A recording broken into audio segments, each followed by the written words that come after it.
Pilipino? Ganyan ba ang iharap ninyo sa nagpapakain sa bayan? Hindi kami Chinese para ganyanin ninyo. Dokumento lang. Ilalabanan ninyo yung kapwa ninyo Pilipino. Magsasaka kami. Hindi kami Chinese. Kasi kami kriminal. Ano nyo lang yung tatlong dokumento, wala tayong pag-uusapan. Lahat naman nadadaan niya sa usapan na matino. Yan yun. Yan sa usapan. Asan yung dokumento ninyo para kayo gumalaw? Fencing permit pa lang, nasaan? Doon muna tayo magbase. Fencing permit. Fencing permit. Nakalagay doon. Huwag tatarado mga daanan ng tao. Pero anong ginawa ninyo sa mga daanan ng tao? Di ba kayo naawa sa mga magsasaka? Naghahanap buhay kami para may mapakain. Pero anong ginagawa ninyo? Sinusuportahan ninyo ang mga Chinese. Hindi kami Chinese. Kahit kayo, hindi kayo Chinese. Ano ba naman tayo? Pilipino tayo, hindi tayo magkakalaban dapat. Sinasabi ninyo, Chinese ang may-ari dito. Asan ang dokumento niya? Takot na nga. Mula noon hanggang ngayon, walang nagpapakita. Kami, eto lang, may pakita nyo yung tatlong dokumento, wala tayo pag-uusapan. Napakadali namin kausap. Mula nung nag-duty kayo dito, may nasaktan ba? May nasaktan kasi sa kagagawa ng kasama ninyo, hindi sa amin. Kami dito, magsasaka kami. Pagkago pa din sa saging Ang ano natin, dokumento lang. Ano't ano man ang mangyari dito, magsasaka pa rin ang magpapakain sa atin. Hindi naman kami basta na lang nag-ano dito, nag-upo pa. May mga proseso tayo na dapat sundin. May job order kayo. Asan ang job order ninyo? Oo nga, hayaan mo. Hayaan mo magkaupo. Napakasimple lang, magsasaka kami. Pero kami nakakapagpalitaw ng ng dokumento. Ang Pulang Lawin, grupo. Pero Idol, yung shout out. ninyo, tatlong dokumento hindi mapalabas. Oh. Sa inyong mga security, ano bang ginawa namin sa inyo? May masama bang kaming ginawa sa inyo? Wala kaming ginagawang masama sa inyo. At hindi kami mamimerwisyo sa inyo. Bagkos, ang mga iba ninyong kasama, diyan pa sa tanim ng magsasaka, Sila nakikinabang. doon nakikinabang. Nakaw. Tatlong dokumento lang, wala tayong pag-uusapan na iba. Hindi kami magmamatigas ng ganito kung wala kaming pinanghahawakang dokumento. Kaya kasama sa ano nila kasi nila. Alam namin, trabaho ninyo yan, pero ilagay ninyo sa lugar.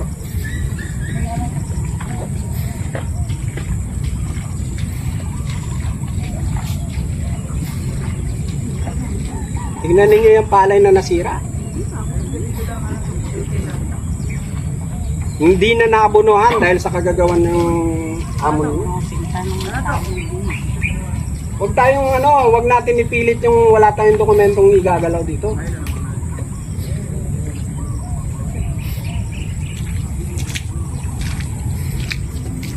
Hindi tayo magkakaaway. Tao kayo, kumakain din kayo ng kanin. Tulad namin, mga magsasaka.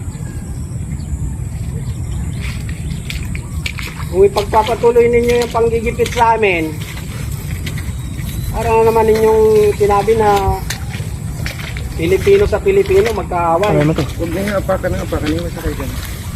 Pwede naman dumandi. Ano ba ninyo yun?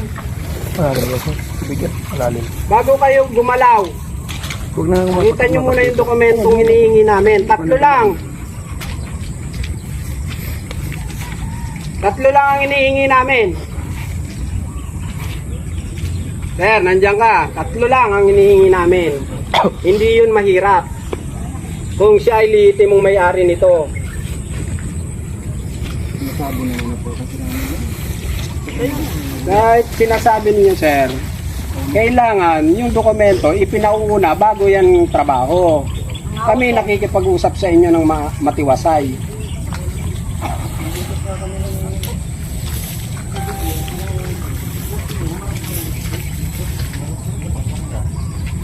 Pampanga po kayo, marami po kayo napala doon. Parang mapag-usapan ng mga matataas. Sa gaya niyan, hindi man sila nagharap-harap. May pending case po yan, may certification kami, may pending case yan kada. Kapag pending case yan, status ko yung ano dito sa loob. Walang gagalaw. Naintindihan nyo ba yon? Kahit papuntahin nyo yung ATEC dito, yung mamo ninyo. Pag may pending case, hindi yang gagalaw. Status ko. Ngayon ang ginagawa ninyong to, ano yan? Pangaharas. Tatambakan nyo kami ng gwardiya, ng mga kasama ninyo. Anong dala ninyo sa amin? Mga barel. Kami, eto oh, takas. Anong pangano namin sa inyo?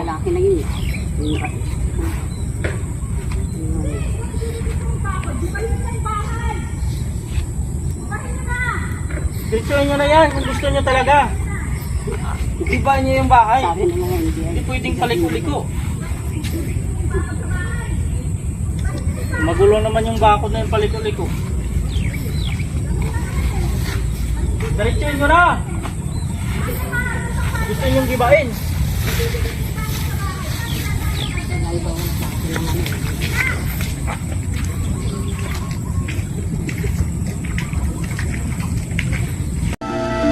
Ikaw, Tinyente, ano ang inyong pinaglalaban? Wala kayong dahilan para tugisin kami para mga hayop sa aming mga sariling lupa. Wala kayong dahilan para patayin kami. Samantalang kami, ano? Nasa amin ang lahat ng dahilan para pagpapatayin kayo.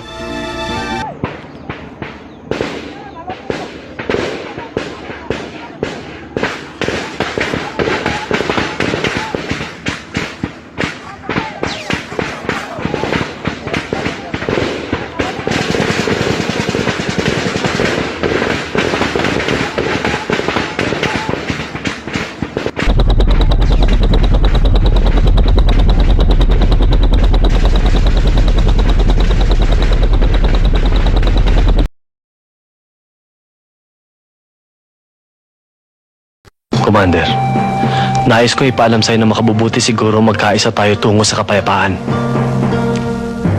Ayaw din namin na labanang ito. Labag din sa kalooban namin na makitang kapwa Pilipino nagpapatayan. Katulad ninyo, naghahangad din kami ng kapayapaan. Pero kayo at ang mga Kristiyano ang dahilan ng kaguluhan dito sa Mindanao. Ang Mindanao ay para sa mga Muslim at kayo. Alam niyong lahat na marami ng dayuhan ang nagtangka na sakupin ang bayang ito, pero hindi sila nagtagumpay. Siguro ba, dito tayo pupusting. Kasi hindi ang sila dadaan doon dahil meron din nakapusting doon. Dito tayo pupusting. Dito tayo pupusting kasi hindi sila dadaan doon kasi may bantay na. Sigurado dito yan sila dadaan. Ganun yung sa mindset nila. Sa mindset nila, dito yan sila dadaan. At saka dito talaga tayo pupusting. At saka isa pa yon, maging blocking post tayo dito sa mga mag-responde nang dito nang galing. Or blocking post tayo dito. Tapos yung doon sa kabila, halimbawa pag inatake sila doon, dito lang tayo. Kasi pag may reinforce sila, tayong babakbak. Bali, backing post tayo dito. Yun. Dito tayo, sigurado yan. Dito yung dadaan. Yun.